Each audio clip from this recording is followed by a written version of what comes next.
श्रीमते रामानुजाय नमः। श्रीमते निगमान्त महादेशिकाय नमः। श्री पद्मावती समेत श्रीनिवास सुप्रभातं नमामि पद्मापतिपादपङ्कजं करोमि पद्मापतिपूजनं सदा वदामि पद्मापतिनाम सुन्दरं भजामि कल्याणपुराधिपं सदा गोविन्द गोपाल सुरेश वन्द दीनातिहारिन् भगवन्मुकुन्द श्रीनाथ कल्याणपुराधिराज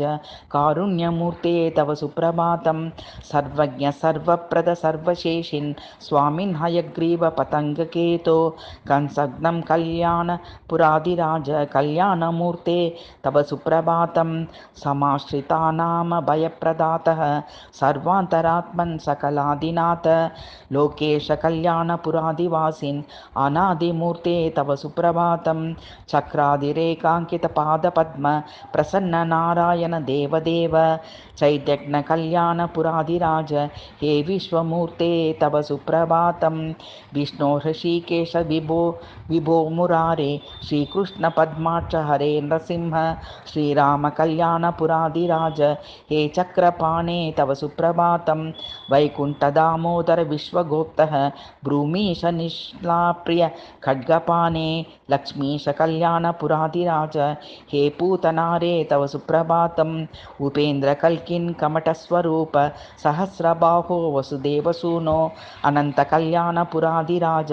हे लोकबन्धो तव सुप्रभातम् अनंत कल्याण गुणाभिराम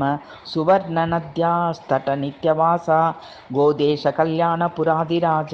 कौन्तेय बन्धो तव सुप्रभातं ब्रह्मर्षि रुद्रार्चित पादपद्म गजेन्द्र मोक्षप्रद शेषशायिन् पद्मेश कल्याणपुराधिराज शेषाद्रिवासिन् तव सुप्रभातं त्रिलोकनाथाच्युत कैटभारे यथोक्तकारिन् प्रणवस्वरूप काकुस्थ कल्याणपुराधिराज चन्द्रार्कचक्षुस्तव सुप्रभातं हे वीर सत्यव्रत पार्थसूत हे पुण्डरीकाक्ष मनोभिराम श्रीकान्त कल्याणपुराधिराज कोदण्डपाणे तव सुप्रभातं प्रपत्तचामे करतुल्यतेजः हेमा जदेवी प्रिय शौरिराज मुद्दग्न कल्याणपुराधिराज सप्ताद्रिवासिन् तव सुप्रभातं सीता समालिङ्गित सुन्दरांग सूर्यान्वयालङ्कृति रत्नराम करग्न कल्याणपुराधिराज हे ताटकारे तव सुप्रभातं श्रीखण्डनक्षेत्र समीपवासिन् गोवर्धनोद्वारक नन्दसूनो हे नाथ कल्याणपुराधिराज हे दीनबन्धो तव सुप्रभातं ह्यत्पद्ममध्ये कृतनित्यवासा दुराजपुत्री प्रिय मेघवर्ण हे शूर कल्याणपुराधिराज हे स्तम्भसूनो तव सुप्रभातं क्षीराब्धिमध्ये श्रितभोगतल्प लक्ष्म्या समासेवित पादपद्म हे देव कल्याणपुराधिराज कोटर्यर्ककान्ते तव सुप्रभातं पद्मावती रमण मत्स्य वराहरूपिन् स्वामिन् त्रिविक्रम विभो जितजामदग्नं श्रीरङ्गनाथ मम दशास्य हन्तः कल्याणपत्तनपते तव सुप्रभातं श्रीवेङ्कटेश पुरुषोत्तम शार्गपाणे